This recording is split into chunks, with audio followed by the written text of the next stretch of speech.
Hi, I'm Erin Mallon from New York City, and you're listening to Bookin Around Town with Jacques on the audio flow, connecting authors and readers one town at a time. Hi everyone, it's your girl Jacques with Bookin Around Town, and I'm so excited to be back with you. I know I took a little break. I needed it so bad, but I'm super excited about being back on the air with you with someone that I just met recently. He is having a fantastic time with his debut novel. Sam Hooker writes darkly humorous fantasy, which is now one of my favorites. You guys didn't know that, but I just got into that recently. He is an entirely serious person. I can't tell yet.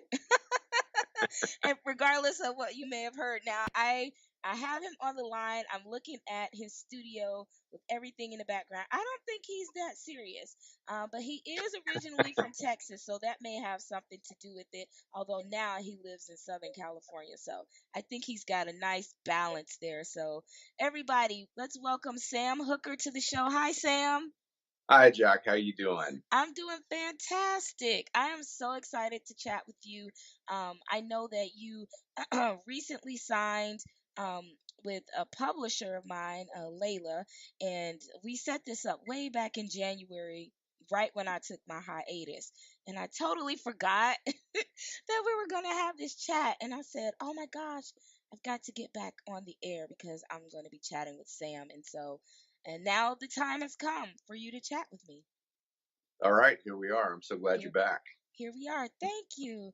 Well, first, before we get started and dive right into your book and writing and stuff, everybody, I am checking out Sam. Like I said, not checking him out like that. Oh God, he's married. Hey, I'm married, but it's okay to look at the menu, right?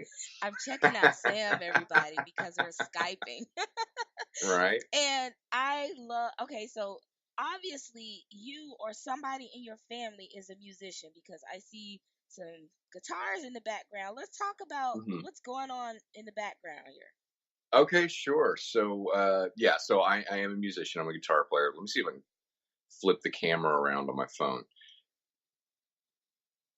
Yeah. Okay. So I can show you what I got Oh, going on here. So those are my guitars. I've got a couple of SGs and a Schecter 7 string, which I like a whole lot. And then I've got what we call it's a stereo wet dry wet setup. So I've got 3 speakers. mm-hmm. The one in the middle has just kind of like a dry signal with only a few effects applied to it. And then the left and right speakers, I kind of get some stereo, weirdness that bounces back and forth between them. And then I've got my pedal board on the floor here, which has got, a few different distortions, reverb, wah wah, all kinds of crazy stuff. So yeah, I spend all my allowance on this stuff, and I became a dad about 8.5 months ago now. Oh, And congratulations. so this is all like, it's only pushing about 20 watts, so it's not super powerful stuff, Mm-hmm. but I don't really get to turn up very loud because on the other side of this wall is the nursery. And so, and I really only like ever get to play when he's asleep anyway. Ah, wow. So, I mean, that's just, that's for now. So I'm not in a band or anything right now. I just kind of, make up little songs and, play some blues licks and stuff like that, just to kind of keep myself amused, keep my chops up. And yeah, so it's a hobby, and I've got one little room of the house here that's all mine, and it's got my desk in it and my books and all that stuff.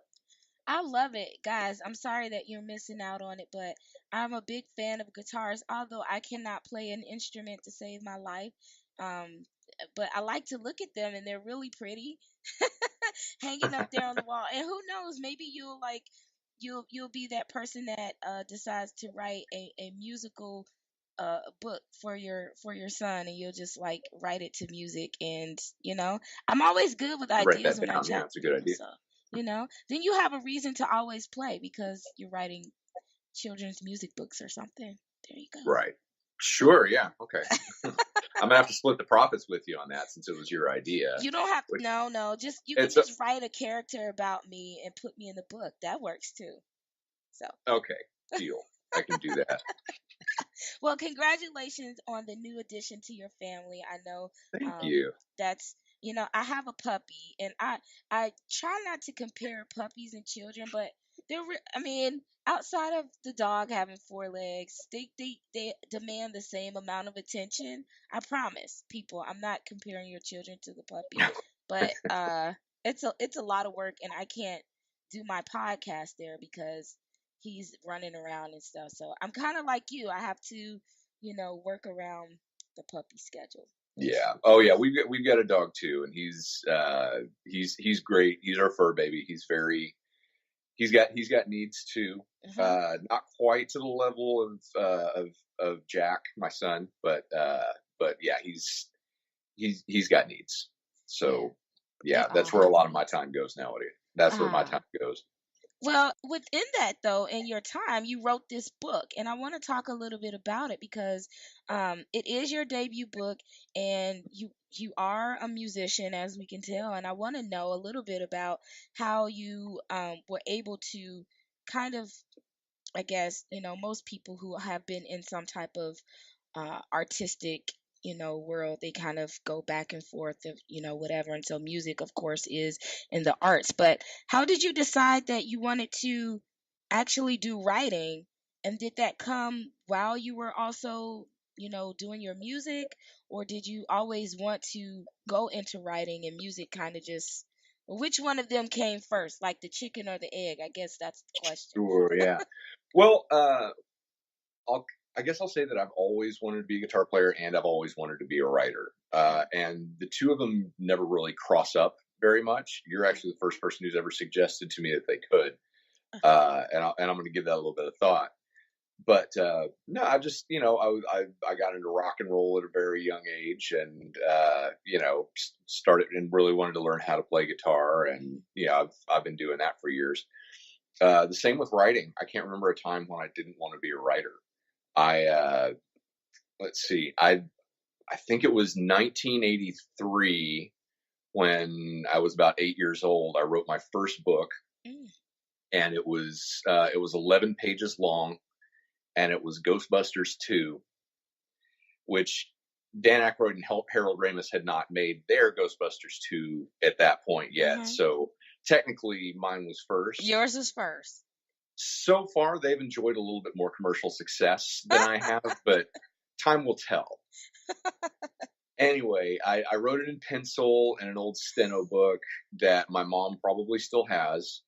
And in the intervening, like 30 years between now and then, I probably started, I don't know, a couple of dozen other novels or screenplays or whatever, and I just never managed to finish one. I just kind of start going from the seat of my pants. Writers like to talk a lot about, or a lot of the ones that I've talked to anyway, like to talk about plotting versus pantsing. Yeah.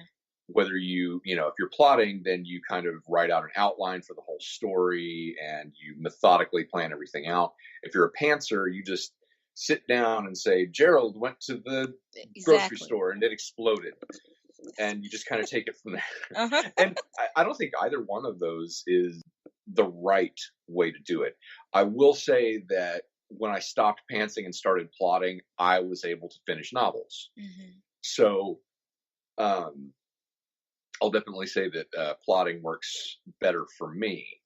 But yeah, so, and really, when I finished my first novel, that really was kind of like a realization of a 30-year dream for me, was, just being able to actually see one through, see it in print, hold it in my hands, and, and get it out into the world. That was a pretty cool deal.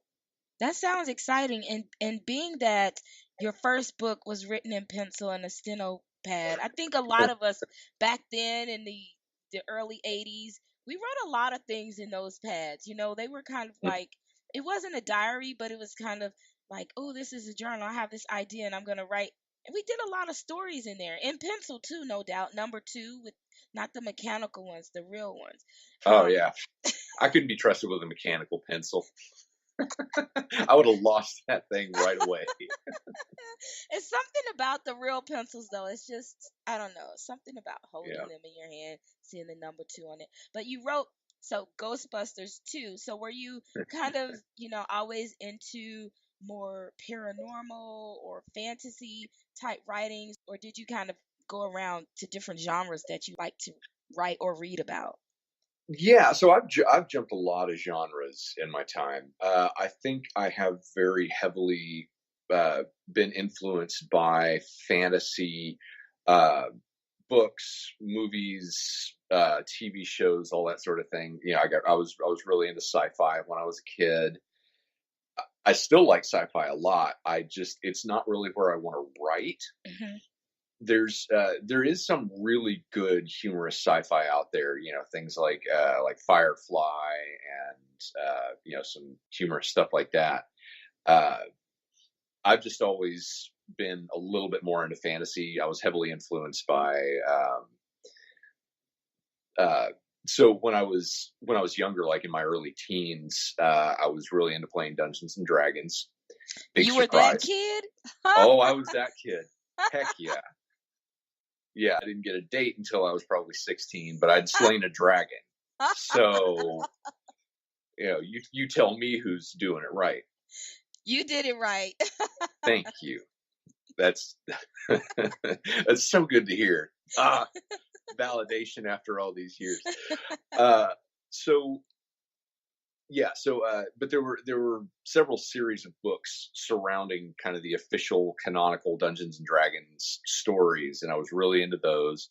I was really into J.R.R. Tolkien and all that sort of thing, and so that really kind of like laid the foundation for a lot of what I like to read. And then I found Douglas Adams, Terry Pratchett, Roger Zelazny, all these humorous writers in the fantasy and sci-fi zone, and I thought and I fell in love with Pratchett's Discworld series, and I've read most of it a couple of times, and I think there were like 50 books in that series, and it's just really really good stuff. And like I said, I started a couple of dozen novels probably over the last 30 years, and this last time when I finally sat down, I was like, okay, I really want to do something good, and I want to decide what it is that I want to write. And if I'm going to put books out into the world, even if I just do one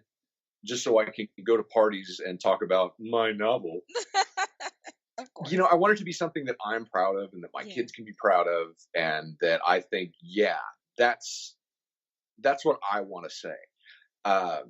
And so I decided that even though writing humor is very hard, that was what I wanted to do. It was a challenge to me, and I really felt like by the time that I got done with it, I would have something that I could say, yeah, I poured my heart and soul into that, and it's silly, but I really like it. I want to go back to something you mentioned about, you said that writing humor is hard. Do you think it's harder in this genre than it would be for something else? Or do you think that just writing things that are funny, that are naturally funny and not forced, is just difficult in general?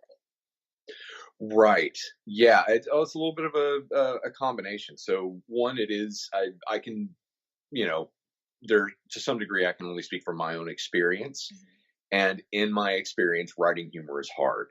It's hard to be funny all the time, especially when it's like you and I were talking about before. I'm kind of an early riser. I get up, you know, 6 a.m. for me is sleeping in. Hmm. Uh, and I'm usually at work by 6 and doing stuff. And so 9, 10 o'clock at night comes around, and I'm ready to fall into bed and Hmm. just done. So if it's been a really long day, but I've set aside the last 2 hours of the day for writing, and I'm super tired, and Jack's been cranky, and the weight of my day is kind of crushing down on me. Especially then, if I sit down in front of my computer, I'm just gonna go, Exactly. there, whatever. There are video games on this thing, and I'll do that instead, or something like that. So sometimes it's especially hard to be funny when when you're not even happy.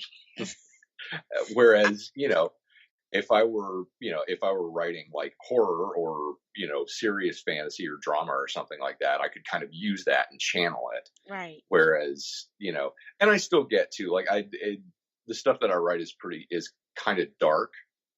So I still do get to kind of use that every once in a while. If sometimes I'll sit down and it's the end of the day and I'm grumpy and I'll say, you know what? I haven't killed anybody in a while. Oh no, you're one of those It's time. people. It's oh yeah, I go full George R.R. Martin, Oh. and I just go, you know what? It's time for somebody that we love to die, and it takes the story in interesting places. See, you just hurt my heart. So I feel like that was a setup. So when I read the books, I should be ready that somebody that I like is probably gonna die just because you had that moment, and then you'll make a joke afterwards or something. Yeah, I really can't say anything more about that because it'd be spoilers. Okay, But yeah. Everybody, just so you I, know, when somebody says I can't say anymore because they're spoilers, that means they killed somebody that you're gonna like. I'm just telling you that in advance. That's what it is. You don't even have to say anything. We take the cues here. That's the cues are, somebody's gonna don't fall in love with anybody in the book, basically. It's Jock, I'm like gonna have Game to of smart it Thrones. out, smart you. Game of Thrones, they kill off, you just everybody's Everybody, yeah, nobody's safe. So I think that's right. what you just told me, that nobody's safe. I hang my head. But that's gotta be a great feeling though, going back, because you, like so many, and I put myself in this category too. I start writing projects and I'm a pantser. I don't outline anything and I just sit there and I write. But I don't finish. And it's just like it's such a good story, but I don't finish. But you brought up a point that used to be you, and then once you decided that you were going to outline and that you really was focused on wanting to finish this project, then that's when it happened for you. And so I want to know, your book just released recently, so congratulations. And Thank I'm pulling it up here because everybody, it's called Peril in the Old Country, and I'm looking at the book cover, and it's a little, I don't know, it's a little creepy, and it's it's, I mean, not creepy in a bad way, but it kind of is. I don't know. It's okay. It's dark fantasy, everybody, so it looks a little. It falls in line with that genre, and I want to know a little bit about, once you got to that point and you wrote the end and you were done and the release came, what was kind of your reaction when you actually were able to say, I completed this book, it's done, I have this paperback in my hand? What does that feeling feel? What does it feel like? it. It feels like winning and Christmas and that. Oh gosh, you sang it, that song "Walking on Sunshine." I'm walking Yeah, on sunshine. That was you. like you I you don't can't be sing. upset when that song is on. Oh, I Maybe I should should play listen it to that for you. song more often. There we go. Yeah, you can't listen to that song and not feel it, Exactly. Yeah. and not be walking on sunshine. Thank Exactly. you. So it felt great. It felt really, really good to finally have that out in the world. And well, and then so at first it was walking on sunshine, and then there was a very steep drop into, oh God, people are gonna read this. Holy, like, am I sure I'm I know I'm a writer. I know I can finish a book. And Mhm. sure, okay, a publisher thought it was good enough to pick it up, but like, is it actually good? And like, are Mhm. people going to review it well? Because so I had self-published a novel at one point, and it was read by literally fives of people, and all of them, gave it 5 stars, and but it was all friends and family, so I Yeah. couldn't really, I couldn't really trust their reviews because I kind of feel like they were rating me more than they were the novel. But Mhm. now that we've gone through the whole process with Black Spot Mhm. Books, and I've gotten some good press from Forward Reviews Mhm. and a few other big outlets like that, that kind of makes me feel like, okay, maybe I actually do, maybe have a talent for this. Hmm. Like maybe I won't believe it until the second and third books have good reviews too. But Yeah. it's imposter syndrome follows you everywhere, especially when you're new to a field. That Right. feeling of like, I'm going to get found out any moment. Like they're all going to figure out that I'm a fraud. And, like we give ourselves this expectation Yeah. that, a writer is somebody with leather patches on his elbows who, published his first novel at the age of 5 and, teaches creative writing at Cambridge. And, that's the only real writer. Like, who am I? I'm some, just some guitar player dude who decided to write a novel in his free time. And, I'm a pretender. So Which, not a pretender. I know. It's yeah. so interesting when I speak with authors who have similar um thoughts that cross their Mhm. mind when they write. I think most of us have those insecurities about whatever when we're doing something new. Like you said, is it really good enough? Are they sure? Are they just pulling my leg? Okay, it's out there now. It's official. It's not just in my little notebook, right? Because now Right. it's out there. It's on Amazon. It's on these retailers and people. And so then you have these other expectations that now I can only go up. I can't go back, and so then there's like this Right. pressure. So like mentally, I know you have before we get to the second book, let's talk about the first book and I'll come back to this.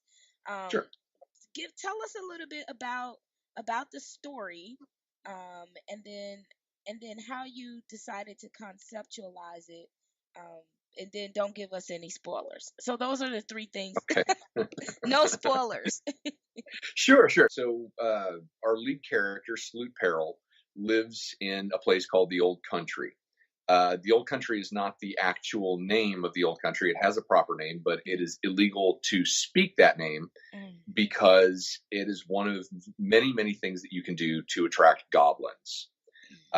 You say the name of the Old Country, and pop, a goblin is there. And goblins are tiny little creatures that are all teeth and mischief and knowledge of when a trouser related mishap will cause the most embarrassment. And so there are many, many things that you can do to attract goblins. Swearing is a big one, throwing a punch, cutting in line, even using the wrong fork. Oh gosh, So, they would be popping out everywhere right now. Nobody's right. safe. Okay, I'm Yeah. sorry. So Sloot lives in the Old Country and he's an accountant. And his concept as a character is what would happen if you have a person who never took a single risk in his life. He's entirely risk averse.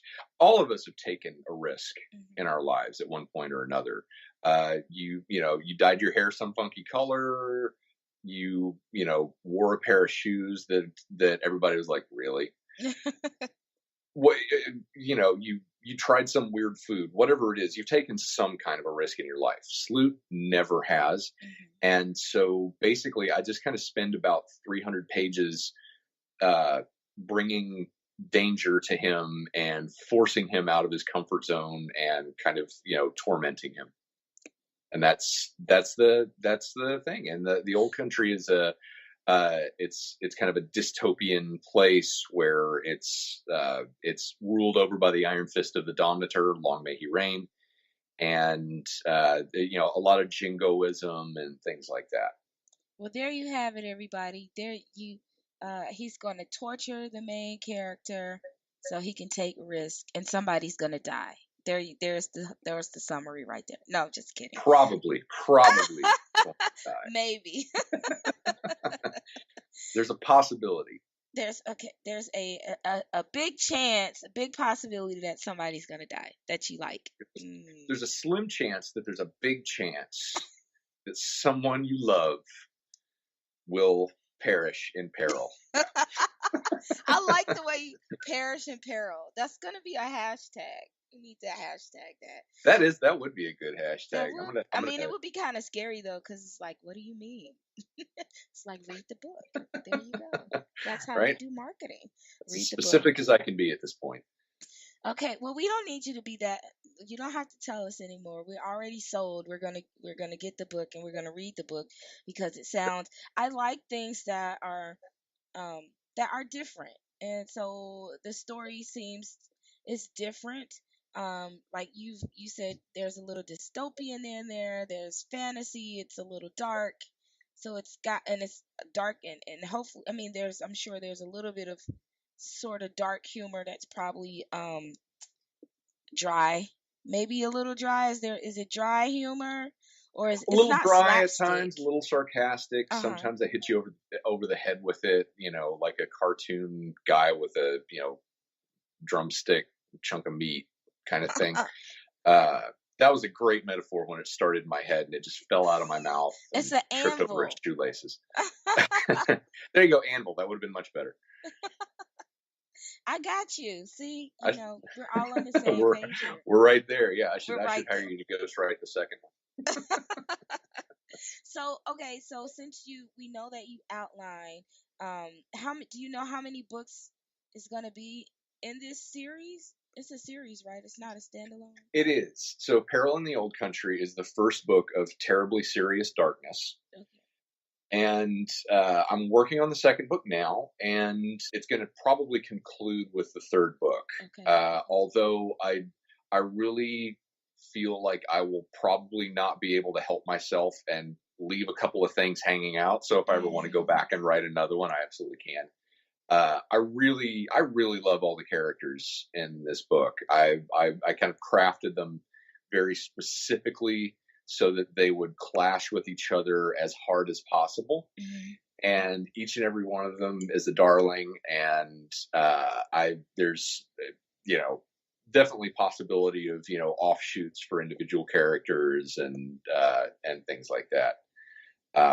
But yeah, so there will definitely be 3 books of Terribly Serious Darkness, if not more. Yeah, I'm thinking, since you mentioned that you like to read Pratchett, his books, went on forever. So Yeah. I mean, so I'm thinking like, maybe yours will just kind of go on, and then the next thing, we'll do another podcast, and you're like, well, I'm on book 50. And when we had that first podcast, I said 3 with some possible books hanging out there, but now we're on book 50, and so. Well, I hope it's not that long before we get to do this again. Oh yeah, but you never know. You could write the 50 books in the next year. I don't know how fast you outline. You could be that superhuman who can write, what do they a ser wait, can't even think what the books are when they're that long. I just blanked out. Oh, the big epic sagas. Yeah, epic. And, It could be an epic. And then next year I'll be saying, man, you wrote 49 books last year. That's amazing. You rock. Then I fist bump. That would be amazing. I'd probably be hallucinating at that point from lack of sleep. But you know what? If I produced 49 books out of it, probably be worth it. I'd be able to afford rehab. Be good. or a nice vacation somewhere locked, away for like a year. That would be nice. Right. I mean, wishful thinking. You do write fantasy, so you can always write about that. Maybe. Sure, yeah. So you finished book 1 now. When you were writing book 1, did you also plot out what was going to happen in the next book or the next 2 books, or did you know in advance how all 3 books were going to kind of play out? Really vaguely. Really, really vaguely. So so it's been my experience that when you plot out a book, you start with the outline. I, have like just a few sentences written to kind of describe what happens in each chapter, and things change as you move along. So the first 3 chapters, my notes were bang on. I got to, just kind of really just shoot right through them. But then after 3, 4, 5 chapters, things are like, okay, well, I got to tweak this, and I got to, kind of take this little extra route around it, to where, and kind of the whole time, like if I've got 30 chapters, like, while I'm writing chapter 8, I'm kind of rewriting the outline all the way through the end of chapter 30. And just, I keep going all the way through to the end as I kind of take these pauses to rewrite the outline, to kind of change it on how things are kind of different now than they were in my head when I first started. Mm-hmm. And so basically the rule there is the farther away from where you're currently writing, the less accurate you're going to be. So I don't really bother being super detailed and accurate that far out. So while I was writing the first book, I kind of had, I would just have about a paragraph that describes what's going to happen in the second book, about a paragraph that describes what's going to happen in the third book. And I'd kind of, noodle on those just a little bit here and there. And I'd think of, I should really introduce a character in the third book who does this, or in the second book who does this, or, this is going to be like, I know the general direction of it. And so I'm almost finished with the first draft of the second book now. So obviously I have a very good idea of where it's going. And yeah, so I always kind of had an idea of like what was going to happen next, and that sort of thing. It doesn't become very specific until I get closer to that part of it. And so that's the case. And so like right now I've got in my notebook, I don't know, 3 or 4 paragraphs, or a couple of pages written about just notes and summary and that sort of thing. And one of the things that I think made Peril a good book, at least in my opinion, was the fact that I kind of eschewed the standard arc of the hero. We didn't start with he has to overcome his shortcomings, which Sloot has a lot of shortcomings. But I've kind of, the idea was that I would kind of save that for later. And just let him kind of be a floundering, not good at stuff kind of guy for a while, and because that's funny.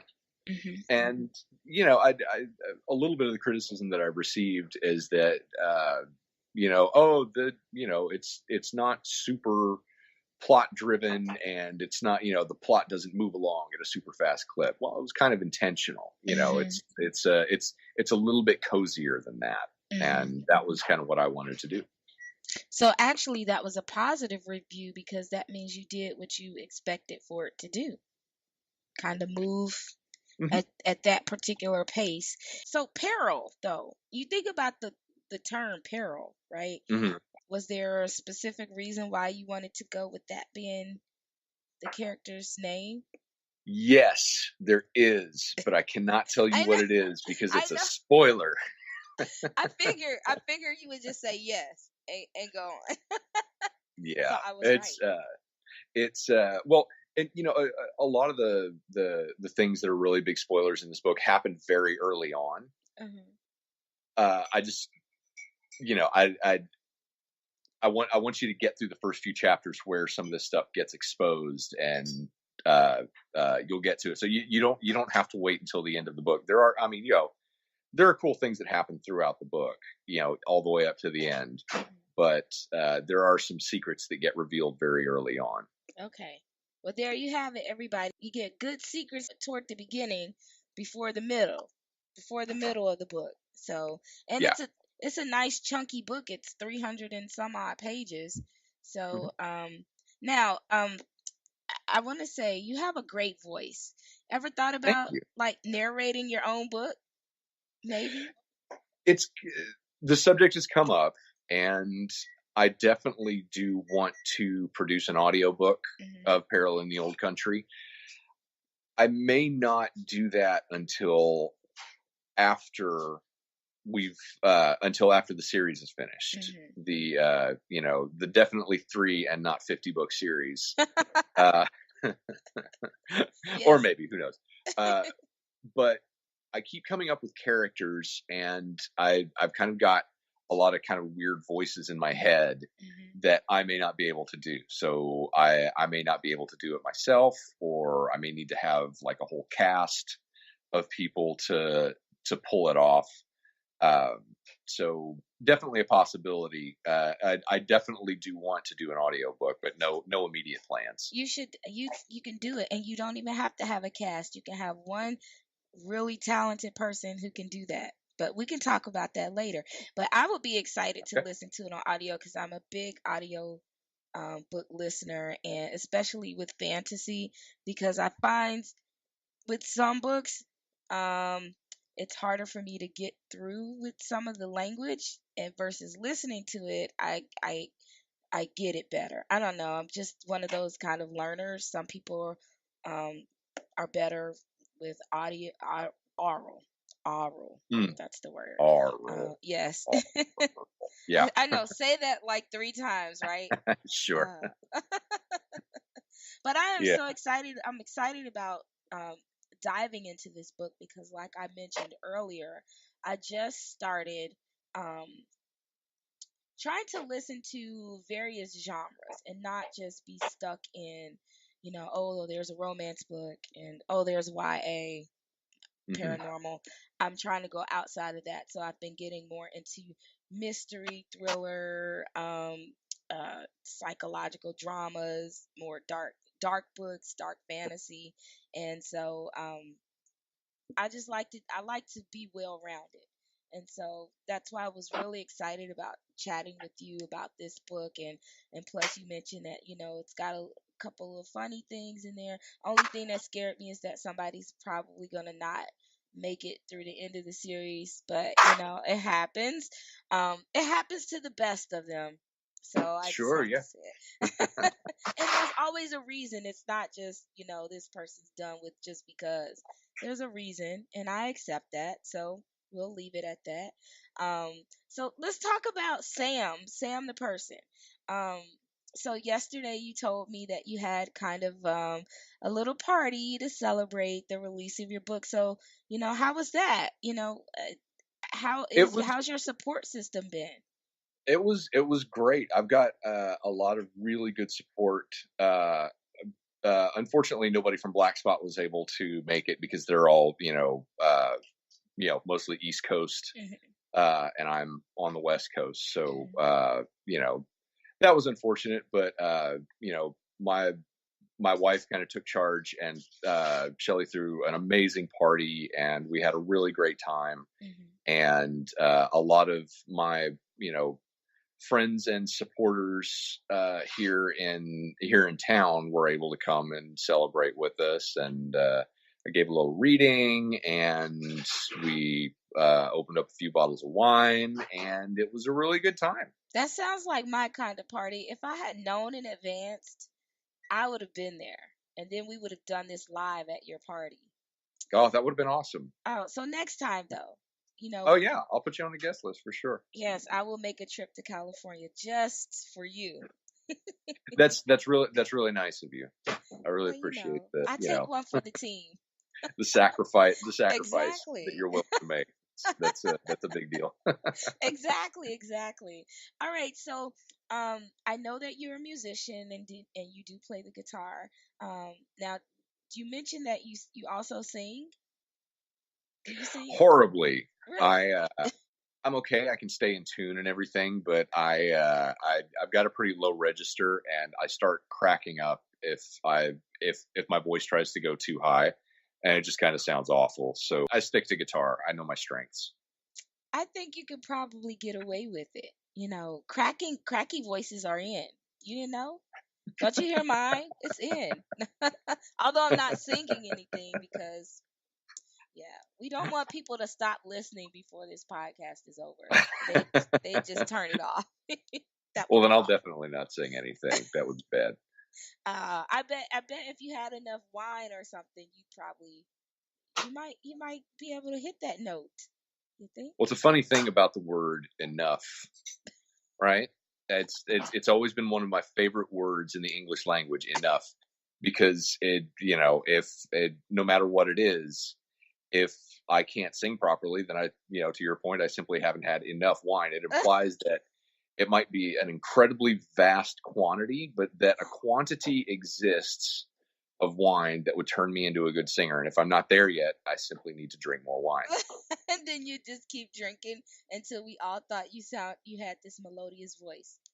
Or I died of alcohol poisoning. One of the two. We don't want to hurt you, so no, we'll pass on that part. That's I fine. appreciate that. Maybe we'll do that a different experiment. Yeah, there you go. Well, I've got an experiment for you. So, at the end of every episode that I do, I'm a game person. I love games, and one of my favorite games is Heads Up. It's Ellen's game, and it reminds me of uh Oh, I know it. $25,000 Yeah. pyramid. You get it. So Yeah. we're gonna play a version.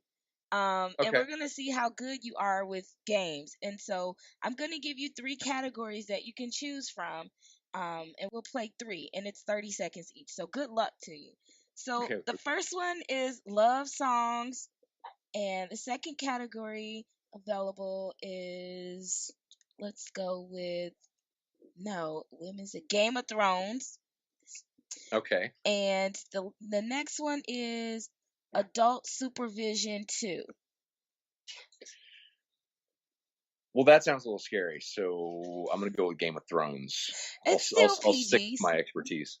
Okay, now Okay. remember, it's all based on how much I can give you the clue and get it right. So let's hope that I know enough about Game of Thrones for you to at least get 3 points.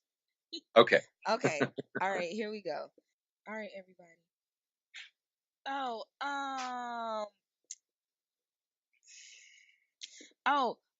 Daenerys' real last name. What was her brother's name? Targaryen. What was her brother's name? Oh shoot, what was his name? I probably. What was her dad's name? Oh, Aegon Is that right? Targaryen. What was her? I think this is her brother then. I'll just give it to you because you got the last name. We'll just go on. Okay. Oh, Arya stayed with this person for a long time, and he changed this all the time. Oh, oh gosh, what was his name? Dang it, that is. Oh. The opposite of the devil. Who lives God. in heaven? I'm so bad at this. Oh, I can see Don't see his pick face. that category. Okay. That was the many-faced god. The many-faced god. Okay, I thought I was trying to think of the name of the guy that had given her the coin. I thought that's who you were talking about. No. Oh, my bad. Okay. Okay, so you've got love songs. Do you play football? You watch football? Are you a football person? Not No. very much. Okay. I don't So we'll love songs. How about Act It Out? Or here's one, Bottoms Up. That's about yeah, your okay. What, I don't know what that is, but okay, let's do that. It's got a beer on the front. Oh, all right. Let's go for it. Let's do it. Okay, hopefully I know these different adult beverages. Okay. It's a song from the song from the 70s, and it's kind of like a shark or something. Oh, it's a song, and she says, "Ooh," and it's a drink. Okay, never mind. Skip that. Napa is considered what? Wine country? Yes. Cool, I got one. Yes. Okay, this is if you think about an airplane in the war, they used to do some type of nosedive or something, and it's also a drink. A loop-de-loop, a barrel roll, a dive bomb. I don't even know how to get you that one. We'll skip that one. Oh, speaking of when you go to the airport, it's called the blank authority. Another Port word for authority? Where they get these drinks from? Never heard of it. What the heck is an aviation? What is aviation? that? Okay. The I have other one no was idea. Barracuda. Oh, Barracuda. Yeah, that's Heart. I really like that song. Oh, see, if they had said Alone, I would have got it. But and then the other one was Kamikaze. Kamikaze. Okay. See, I it's should have funny picked that when one. you tell people the answers, they're like, "Oh, that's right." Yeah, obvious. Yeah. That's I right. didn't. You're like, I know it's right. I read. I have to have you redeem yourself. So this is gonna be the last one. This one should be. Hopefully, you'll be able to get this one. This involves me actually moving around. Okay, if I you're into can't that. use any words. That's gonna All be right. crazy. Okay. Good luck. Thank you. Okay, she's laughing. Okay. Did you see it?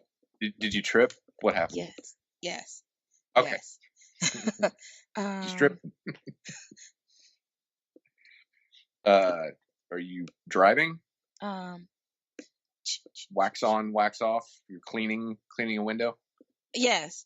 We'll go with that. Okay. Um, Driving a car.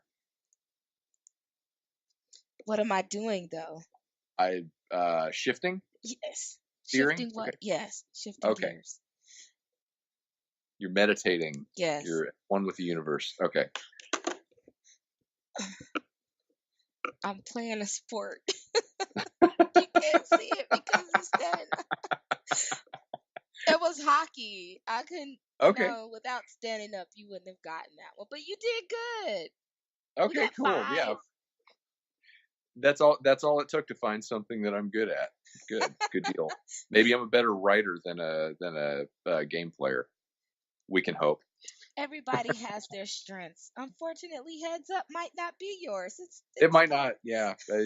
I'll never make it on Ellen this way. That's no problem. But I love to end the show with that. It's so much fun, and get a lot of competitive people on. And some people are like, I just don't know. But even still, it's fun because I have to give the clues, and that shows how not good I am too. So we're just in it together. Sure. It was fun. But before we go, Sam, I would like to give you an opportunity to let our listeners know how they can find you and where they can purchase your books, how they can find you on social media. So the last couple minutes are all yours. Sure. Great. Thank you so much. So this has been really great. You can find me easily online by just going to shooker.co, shooker.co. There's links to absolutely everything from there.